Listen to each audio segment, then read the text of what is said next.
It was just an ordinary spring afternoon. A mother and daughter, smiling, holding hands, leaving a beauty salon in Columbia Heights, Minnesota. But in the shadows, someone was waiting. A man who had been watching this woman for more than 15 years.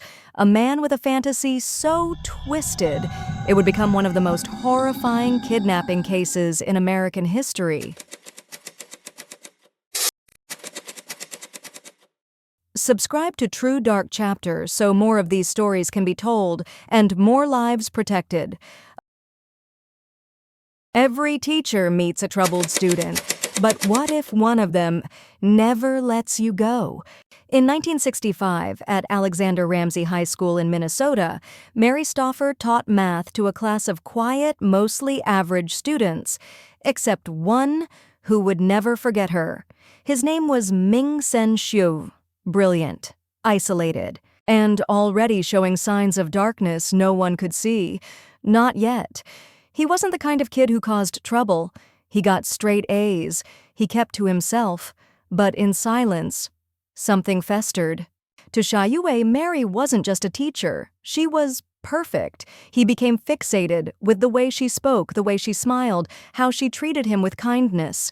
And when the semester ended and she moved on, something inside him snapped. For most people, a school crush fades with time. But for Shiue, it turned into a lifelong obsession. He followed her life from afar, tracked where she moved, who she married, what she did. He began keeping a diary of fantasies, violent, sexual, obsessive. In his mind, Mary didn't have a life of her own. She was supposed to be his. He started planning, not in a moment of rage, but with careful precision. Kidnap her, take her, keep her. He even built a secret soundproof room in his home, not for storage, but for Mary. For over 15 years, he waited, stalking her, watching from a distance, until finally in 1980, he made his move. She had long forgotten the boy in her class, but he had never forgotten her. It was May 16, 1980, a warm afternoon in Columbia Heights, Minnesota. Mary Stauffer, a school teacher and former missionary, was enjoying a quiet day with her 8-year-old daughter, Beth. They had just left a beauty salon, completely unaware that the final steps they took in freedom were already being watched. From a nearby car, a man sat in silence, watching, waiting. His name was Ming Sen Shiue, a former student of Mary's. For 15 years, he had stalked her, fantasized about her, planned to own her, and today, he was going to take her. As Mary and Beth prepared to drive home, Shiue moved in. He pulled a gun, shoved them inside their own car, and slid into the driver's seat. His voice was calm, robotic. Mary begged. Beth began crying, but Shiue said only one thing: "Do exactly what I say, and you won't get hurt." But someone saw the kidnapping. A 6-year-old boy named Jason Wilkman, a curious, innocent child playing nearby. He didn't run, he didn't scream, he just stared, long enough for Shiue to realize he had a witness. Shiue made a chilling decision. He yanked Jason off the sidewalk, stuffed him into the car with Mary and Beth, and drove off. Now, inside that car were 3 terrified victims: a mother, her little girl, and a young boy who simply saw too much. Deep in the countryside, far from homes or help, Shiue pulled over into a remote, wooded area. He stepped out, then forced only Jason out of the car. He led Jason into the woods, and there, in the silence of the trees, he killed him, coldly, without hesitation. No one would ever hear Jason Wilkman's voice again. Back in the car, Mary and Beth waited, trembling, confused. Jason didn't return. Shiue said nothing. He just climbed back into the driver's seat and continued driving. Mary wanted to scream. Beth held her hand, but Shiue kept one hand on the wheel and the other always near his gun. Soon, they would arrive at Shiue's house in Roseville, Minnesota, but they weren't going inside like guests. They were going underground. From the outside, it looked like any other house. A quiet street, a trimmed lawn, a peaceful neighborhood, but hidden inside this home was a prison. A secret cell that would become a chamber of nightmares. In the basement of his home, Ming Sen Shiue had built a makeshift cell, a tiny, windowless closet, no bigger than a coffin. This is where he kept Mary Stauffer and her 8-year-old daughter, Beth, locked away. No sunlight, no space to move, no way out. And this was only the beginning. From the moment they arrived, Shiue began a cycle of psychological and physical abuse. Every command came with a threat. He told Mary, "If you resist, I'll kill your daughter. If you try to escape, I'll kill your husband." And then he raped her, repeatedly, over and over for days, for weeks. Some of the assaults he recorded on videotape, trophies of his domination. Beth was kept locked in the same cell. She heard everything, every scream, every pleading whisper. She couldn't stop it. She couldn't even look away. And yet, Mary tried to be strong. She held Beth each night, whispered prayers, told her they would survive, even as she was brutalized, even as the days blurred together. Shiue's delusions only deepened. He didn't just want Mary as a prisoner.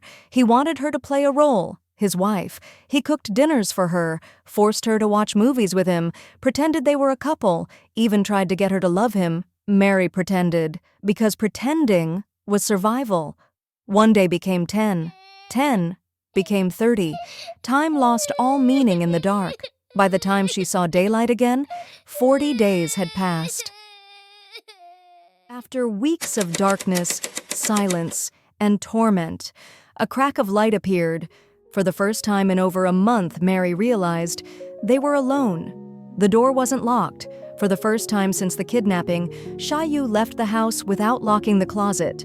Mary saw an opportunity, and she took it.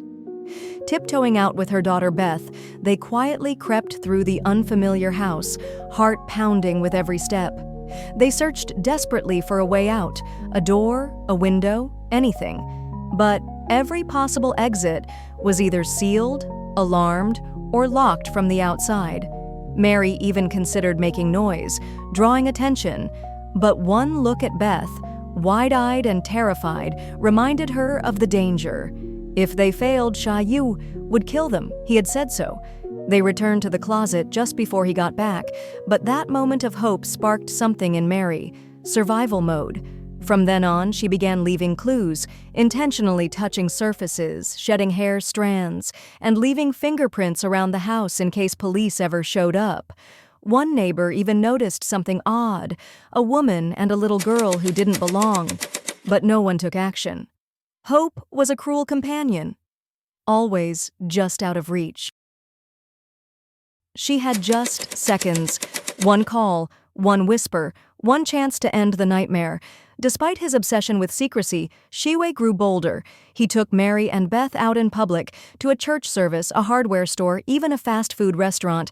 He made Mary pretend to be his wife and Beth his daughter. In public, Mary sat just feet from strangers who could save her, but she couldn't risk it. Shiue had told her, in chilling detail, what he'd do to Beth if Mary spoke up. She believed him. Still, Mary paid attention. Every outing, she memorized details. The car, the neighborhood, street names, the layout of the house. She was preparing for the moment she'd get one real shot at escape. Then, one afternoon, Shiue left them home alone again. And this time, he left the phone plugged in. Mary wasted no time. With her hands shaking, she picked up the receiver and called for help. She whispered everything she could. Their address, the man's name. "He's coming back soon," she added. Police swarmed the Roseville home within minutes. Shiue returned to flashing lights and officers waiting. He was arrested on the spot. Beth and Mary were finally rescued. After 53 harrowing days, their nightmare had ended, but the trauma had only begun. After the rescue, Mary and Beth were taken to safety, but their ordeal wasn't over. For their protection, they were moved into hiding, away from the public eye. The emotional scars were deep, but justice was coming.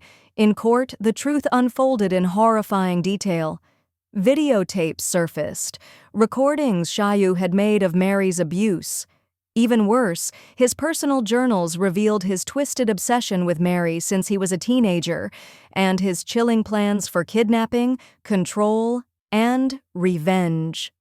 The jury didn't hesitate. Ming Sen Shiue was convicted of kidnapping, rape, and the cold-blooded murder of Jason. He was sentenced to life in prison, but even behind bars, he remained dangerous. In 2010, Shiue tried to escape prison, carefully plotting another breakout. He failed, and this time, there was no escape for him. Years passed, and slowly, Mary and Beth began to rebuild. Mary did something many couldn't imagine. She forgave Shiue. Not for him, but for herself, to move forward, to break the chains he tried to put on her life. Beth grew up, forever changed, but healing with time. And Mary? She told her story to the world. Her book, Frozen in Fear, became a symbol of survival, not just of what was done to her, but of what she overcame. In the darkest place imaginable, a mother's courage saved them both. This is not just a story of horror, it's a story of survival,